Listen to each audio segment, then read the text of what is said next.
afternoon. Christopher Black again here with Nick, and we're got to continue our Q&A session that we've been doing the last couple of weeks.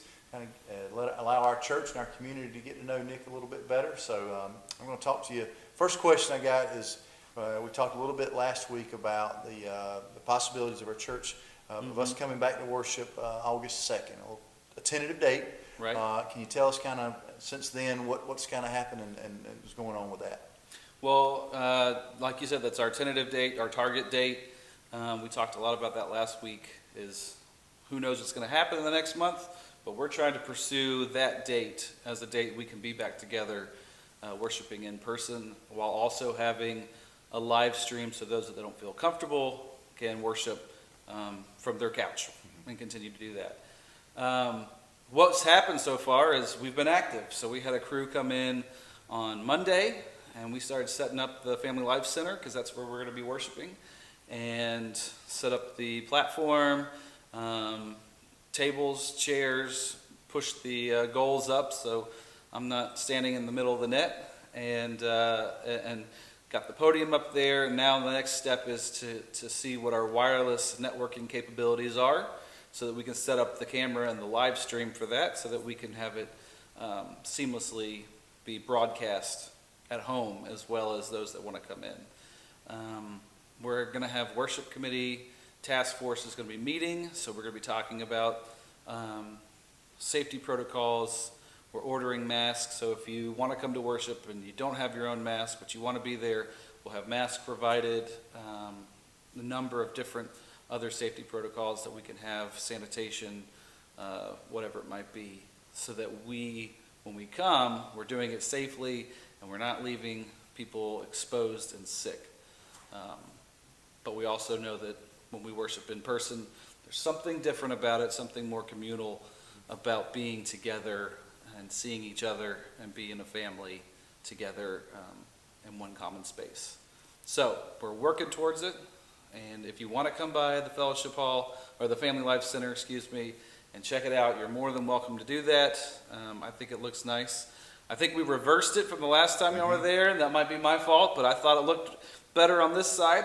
The platforms fits a little better in there, and it's going to be very nice. So we're looking to upgrade maybe a couple of things so that it can go seamlessly, but we're working on it. Promise. Outstanding.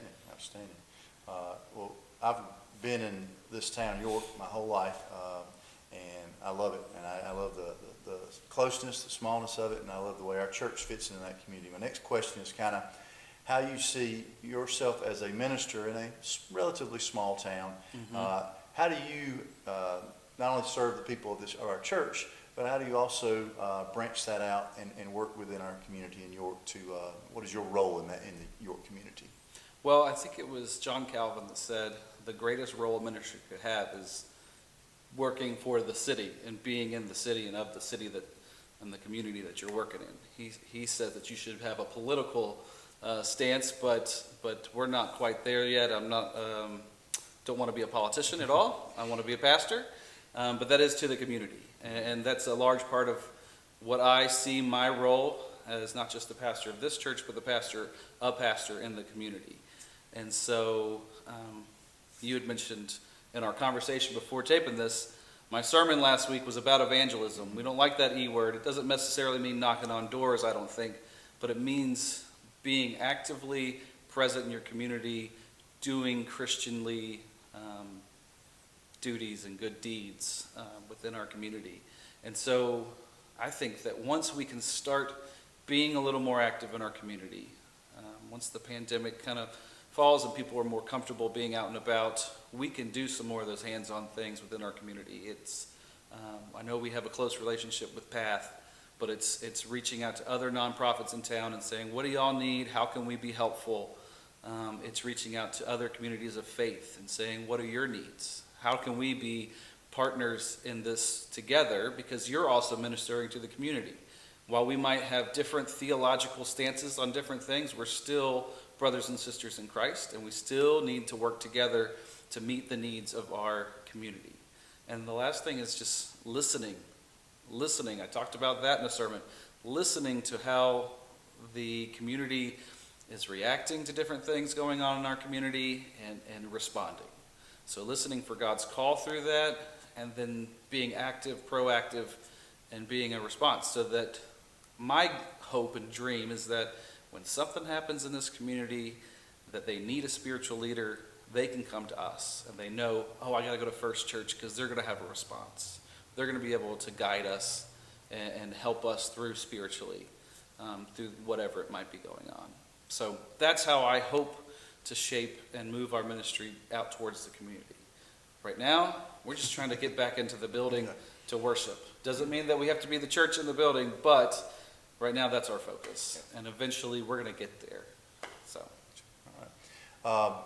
We've asked in the first meeting, I think, about where you've been as a minister. Tell me about the church sizes that you've been in. You know, have they been big mega churches or a small rural church, or kind of somewhere in between, or where Right. have you kind of worked? So that's a great question. So I've kind of been in a mixture of medium to small churches. So my church growing up, I mentioned in one sermon already that, you know, it was once a large church that then by the time my family started worshiping there, they were about 150 members, smaller church. And so that was kind of the ministry style that we were doing, not quite program style, but still family style ministry.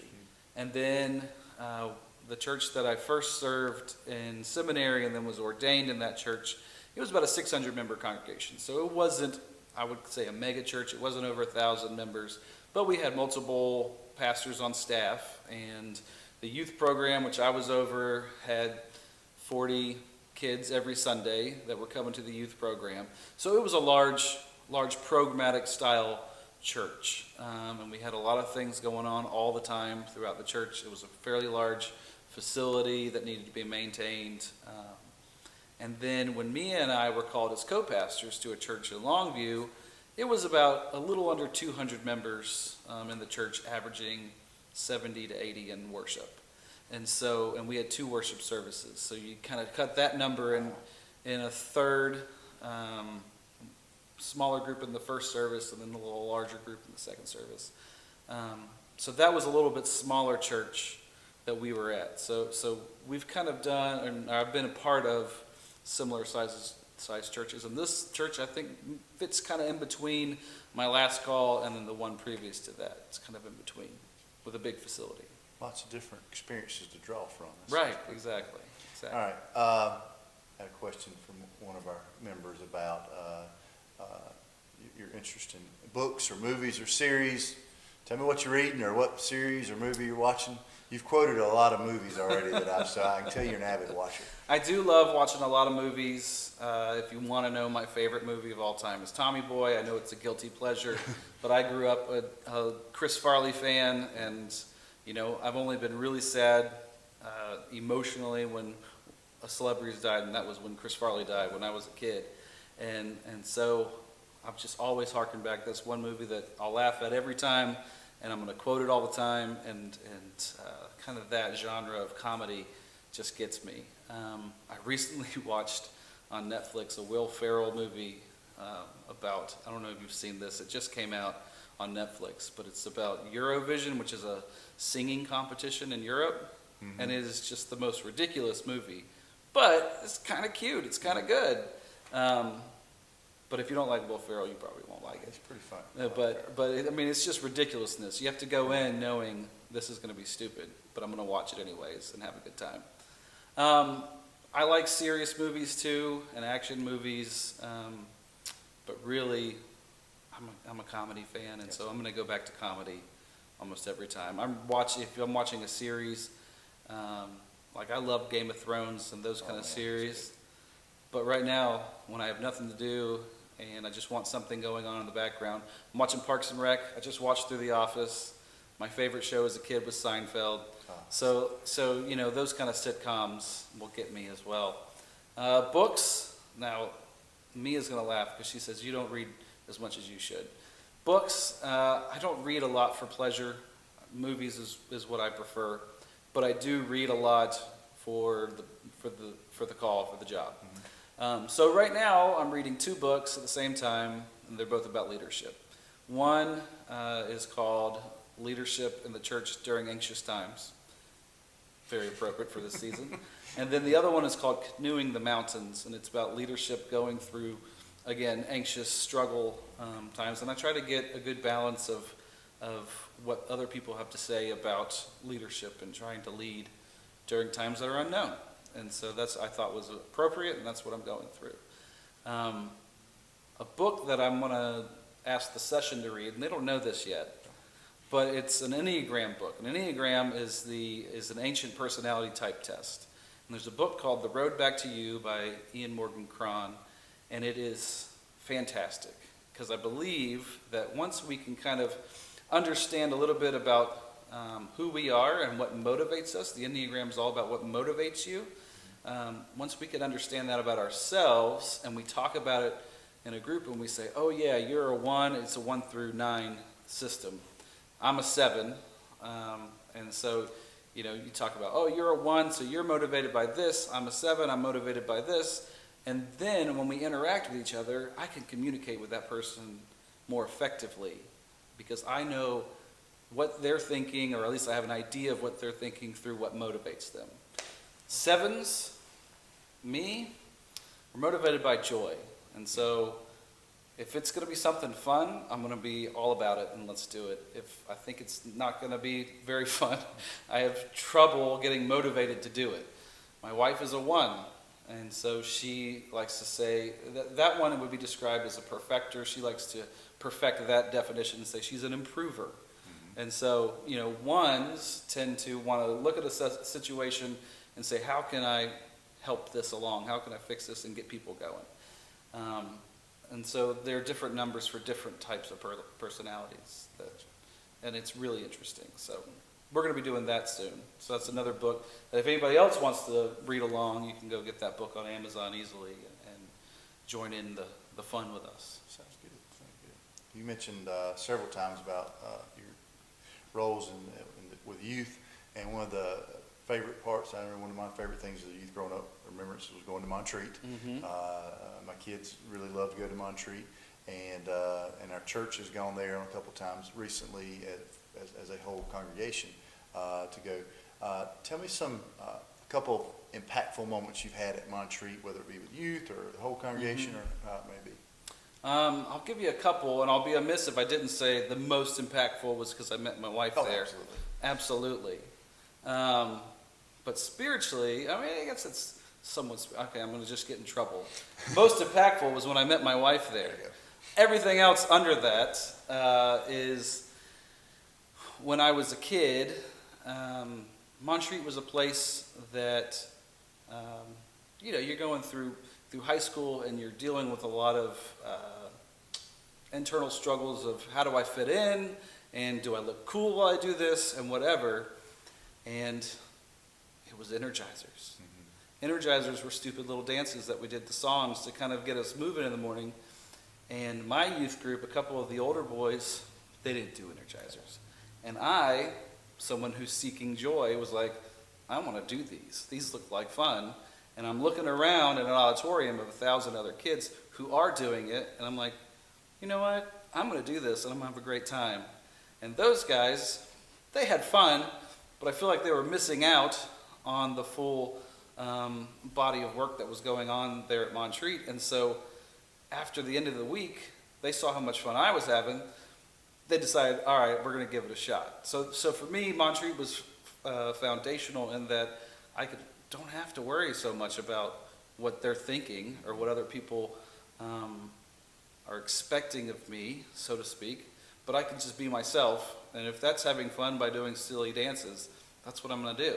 And so that part was foundational in Montreat for me. Another one was as I was kind of struggling with the end of college and knowing that it was time to start thinking about what the next step was, and that journey was coming to an end, our church had a church retreat like we do at Montreat. And so I went with our church to the church retreat, and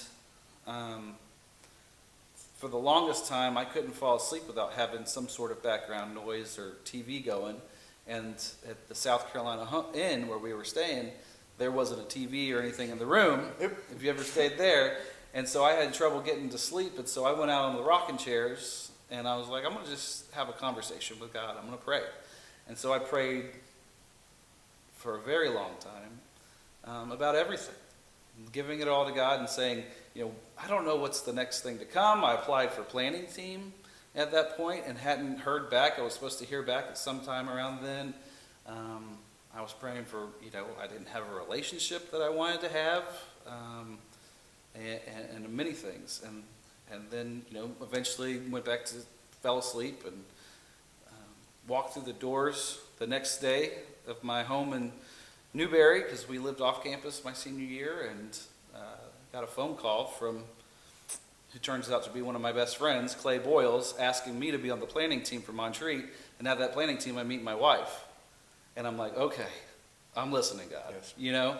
So that was very impactful. And then more recently, I was fortunate enough to be the recreation leader doing those energizers in front of the kids in 2015.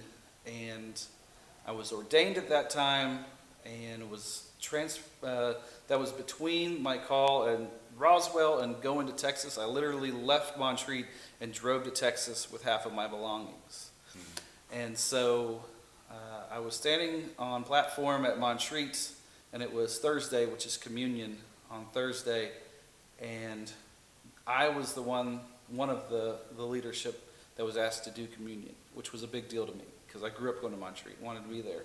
And we were singing Come Thou Fount of Every Blessing.